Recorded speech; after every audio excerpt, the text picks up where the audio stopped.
what's up everyone? It's Dave Wallace from the Medal of Honor channel, and it's time for a vinyl update.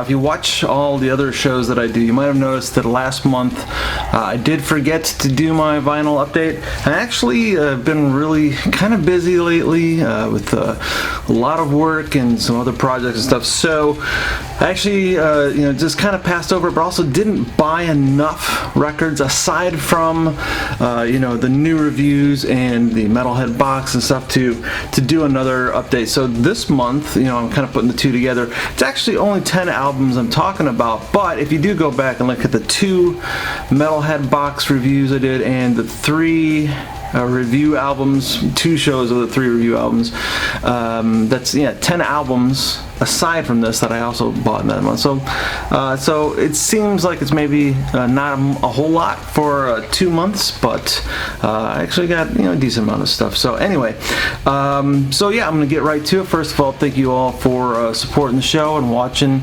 and if you like this kind of stuff and you want to support, it's really simple. Just hit the subscribe button down there. One little click for you, but it means a whole lot for me, so thank you very much for supporting the channel. And we'll get right into it. So as usual, what I do is I kind of show the records on the show in order of heaviness, aggressiveness, I guess. Start off with classic rock and kind of build up to death metal, whatever at the end. So without further ado, so the first album that I added is Aerosmith's Toys in the Attic. This is, of course, a super classic album, and probably one of the first, I think this was the first album of theirs that I actually ever had, and probably my favorite aside from Permanent Vacation. Yeah. Of course, there's plenty of classic hits on this, like Sweet Emotion and Walk This Way, but it's an all in all just great rock and roll album. This one came out in 1975, and as you can see from the record itself, it is from Columbia House, so CBS Records. So that's just something, never bad to add more Aerosmith into your collection. Up next, we got to add a little bit more Kiss to the collection. This is the Love Gun album. By the way, those of you who watch my show and about my daughter Willow, who's a huge Kiss fan, in October she's going to see her very first concert, and it will be Kiss on the, I don't know how many times have they done a farewell tour now, but anyway, Love Gun, I mean, fuck, this is a classic album. It's got Love Gun on it, it's got Shock Me, which is probably one of my favorite Kiss songs. It's got Christine 16, I Stole Your Love, and then of course it's got stuff like Plaster Caster, and great album. I always loved the artwork on that, maybe just because I always like the whole harem going on there, but I don't know, just something about that painting. This is very kind of classical style painting. This album, of course, is on Casablanca, and there you see, of course, just black. This was from 1977. Classic Kiss. Hope everyone checked out the new documentary that was on A&E. Very good stuff. Anyway, moving on. Up next, we got some Twisted Sister. All of these are eBay grabs, by the way. I'm sure I'll have a couple others that aren't, but most of these classic ones are all from eBay. This is the Stay Hungry album. This came out in 1984 on Atlantic, and this is like a staple in most metalheads' diet, at least the older ones, especially from the MTV era. And these guys kind of helped build MTV along with Quiet Riot and Rat and Van Halen. Classic album, but oddly enough, I don't know, maybe I just thought something was a little bit weird about the look, but I never hated Twisted Sister, but I just wasn't a big enough fan to ever own their albums before, oddly enough. Even though I know every song on this album, Stay Hungry, We're Not Gonna Take It, everyone knows that, and I Wanna Rock. Burn in Hell, of course, is a classic. I believe that was in the Pee Wee Herman movie. So this is a classic album and a lot of good stuff, and kind of maybe one of those bands that I actually respect them more now that I'm a little more mature, I guess. I don't know, but yeah, it's just kind of one of those things. Like I saw it, it's like, you gotta have that. So Twisted Sister added to the collection. Alright, up next we got Cinderella's Night Songs. This is one of the bands that this album, probably when I first started getting into this kind of music, and I think I talked about the girl across the street who introduced me to Doc, and I believe she had this album with her also. So yeah, you know, this is kind of the era when I was really getting into this kind of stuff in high school, and so Cinderella is one of those bands that they never really fit. You know, they did the hair thing, and it's just kind of like, I guess, expected of bands at that time, but I don't think that it ever really fit their style.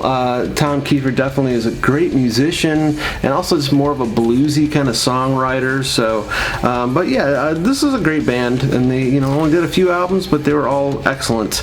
And of course, this one has, you know, Shake Me and Nobody's Fool and Somebody Save Me. So, you know, a lot of good stuff on here. Up next is another classic from the 80s, Whitesnake. This is the self-titled album from 1987 on Geffen Records. This album was huge. I saw the tour, actually. I saw them open for Motley Crue on this tour. Motley Crue is doing the Girls, Girls, Girls tour, and this is a great album. Just such beefy guitars. Of course, everybody knows not only Still of the Night, but, you know, Here I Go Again, I believe, is in commercials nowadays, and you see it in movies and TV shows all the time. So yeah, very classic. And one of the things I really love about this album is, although Adrian Vandenberg is probably the person that most people think of as far as guitars, but the music on this, the guitars were all done by John Sykes, who is just a musical guitar god. And after this album, he went on and did Blue Murder, a highly underrated band and album. That's such a kick-ass album, that Blue Murder album. But anyway, this one, very classic, very well known, great album to add to the collection. Up next is Nightwish. This album is called Once. I believe this one came out, I think it was around 2004 originally, but this is a re-release. This is a 2013 Nuclear Blast re-release, actually, and I think I came across it on Facebook. I'll show you the band there. This is one of those ones where, like, you know, Facebook always tries to sell me records. Commercials come up for records all the time, so saw it on there, and this was a great album, actually. If you, it definitely fits the power metal vibe. If you like great production, powerful guitars, operatic vocals, symphony orchestra is all included in this. The vocalist Tarja, she, I believe this was her last album, and the album after this actually is just as good as this one, I think. But just really like some super heavy guitars, but just an amazing production. Everything about this is good, really good stuff. The albums, I think it's just, I believe the vinyl's just black on these. Yeah. Nice thick vinyl there, some heavy stuff. But anyway, Nightwish, if you like power metal, if you like good production, if you like strong female vocals, heavy guitars, symphony, and all that stuff, you gotta check out Nightwish. It should be on your list. Up next is Anthrax, We've Come For You All. This is a great album with John Bush on vocals. As you probably know, if you watch my show, he's one of my all-time favorite vocalists, and he's great on this album. This album, let's see, this one originally, I believe, was 2003, and this one is a re-release. This is a new re-release. Actually, I think it's 2021, but this is from Nuclear Blast. Put this one out. Some killer songs on here. Just the opening, What Doesn't Die, is just a brutal, badass song. And then there's a lot of cool stuff on here. Actually, a couple leads by Dimebag Darrell on this album. So, you know, just not too long before he died, actually. The vinyl on this, the vinyl variant, is really cool looking. It's got this kind of magenta white swirl, and of course the old, it's not really old, but Anthrax doing their, hey, we could turn the letter A into a pentagram. That's so metal. So anyway, double album, so there's two of them like that. Really good. You know, Anthrax is one of those bands I'm definitely going to have everything they do in my collection, because I am a fan of old and new. So anyway, another favorite band of mine in the symphonic black metal category, Dimmu Borgir. I believe I talked about this on the last 6 records. This is Puritanical Euphoric Misanthropia. This album kills. This album is awesome. Amazing production, just huge production. Yes, of course, there's symphony, there's black metal vocals with occasional seasoning of clean, powerful vocals by Vortex in here. This is definitely the time of them that I really like the most. I saw them on the Death Cult Armageddon tour, and then the tour after that. Just phenomenal band. I'm not into as much of their newer stuff, I think, just because I really liked the stuff with Vortex, but you know, not against the newer stuff either. But yeah, if you want to hear something powerful, check out Dimmu Borgir. This one is 2018 re-release. You know, this was originally out in 2001, but this one was re-released by Nuclear Blast. Seems like all of these are Nuclear Blast records. Also, interesting fact about this one, since I did show you the Twisted Sister album that I got, they do the cover on this one of Burn in Hell, and they do it justice too. Kick-ass version of that song on here. Check out that. So, there you go. All right, next eBay grab that I got was Gatecreeper. This is Sonora Deprivation.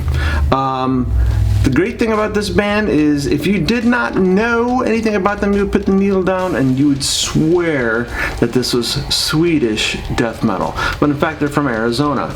And this, on Relapse Records, was 2016. This was their first full-length album. They did have an EP or two before this one.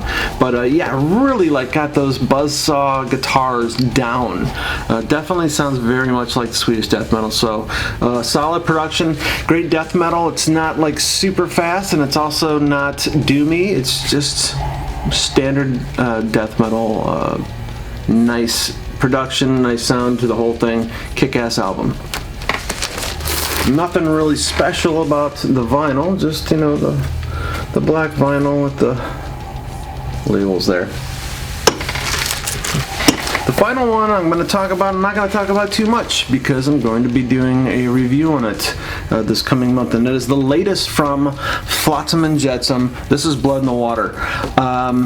Kick-ass album, great new album from these guys. I haven't heard them in a while, and I got into Flotsam Jetson originally on the No Place for Disgrace album, which is in the later 80s. I actually was a skater and read about them in a skateboarding magazine, a review about them, so that's when I started listening to them, and I haven't heard the last couple albums of theirs, I guess.